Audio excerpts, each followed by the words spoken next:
Hey, what's up guys? So I can remember being about 20 years old experiencing my first seller's market. And at that time, there was a trainer, or it could have been my broker, who was going around promoting this idea that one way to get your buyer's offers accepted more often would be to have them write a personal note to the seller and submit that along with the offer. It sounded pretty cool, so myself and colleagues around me, we played around with different formats and eventually landed on something that worked pretty frequently.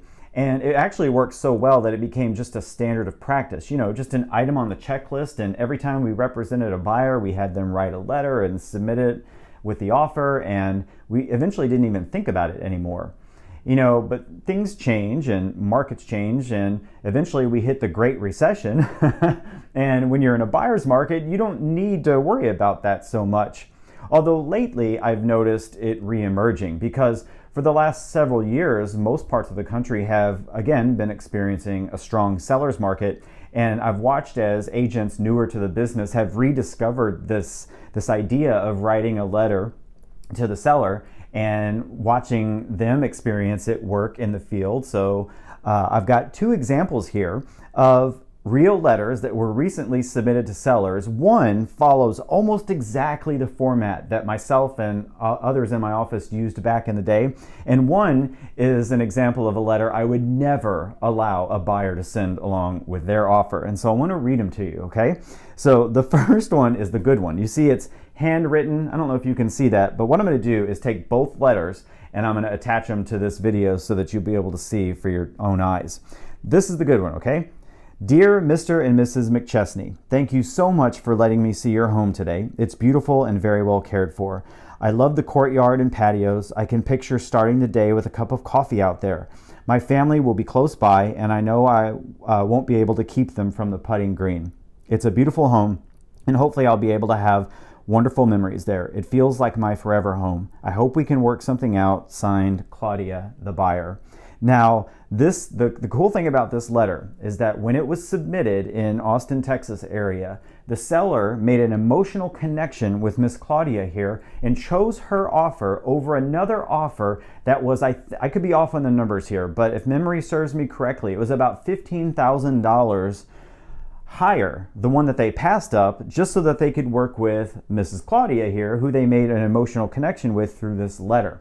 Now, most people would hear that and logically think a seller would never do that, but here it happened.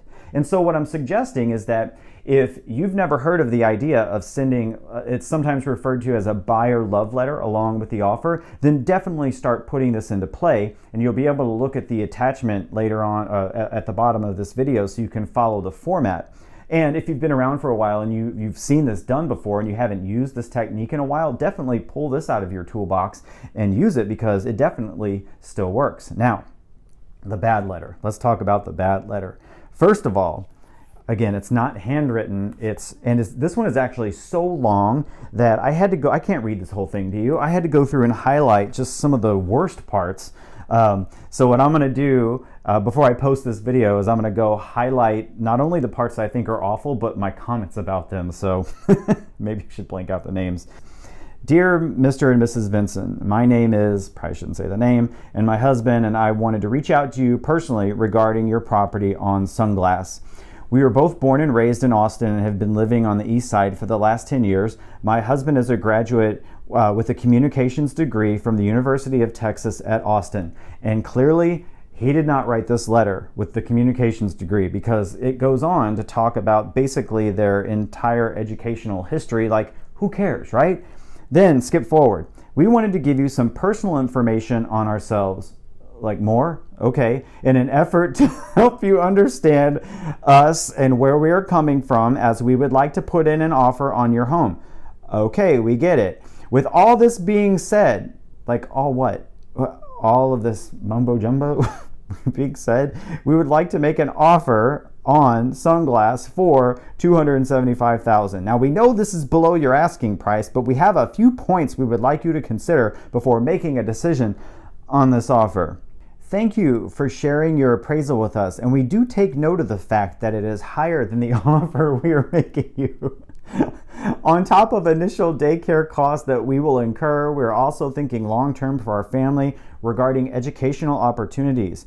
In our effort to give our children the best possible education, we will likely have private school expenses. Oh, well, because what they say later on is that this home is, they don't like the school district that this home is in, so they're going to have to send their kids to private school. Oh, and also they have to consider annual taxes, which are higher than where they're moving from. And unfortunately, all these things we had to consider, and the financial factors combined equate to your current asking price being over our monthly budget. Like, crime here. Like, okay, buy a cheaper house. Like, what the hell? And at the end, it says, it's the only home that we fell in love with. Really? Like, okay. That's certainly the vibe I'm getting from this. You fell in love with my home. Remember, if I'm the seller reading this in a seller's market, I'm like, what? Like, this is not a love letter. But what this is a buyer trying to negotiate on a lower justification for a lower price on their own behalf. Now, would you ever have a buyer walk straight up to a seller and try face to face to justify why they're offering a lower price?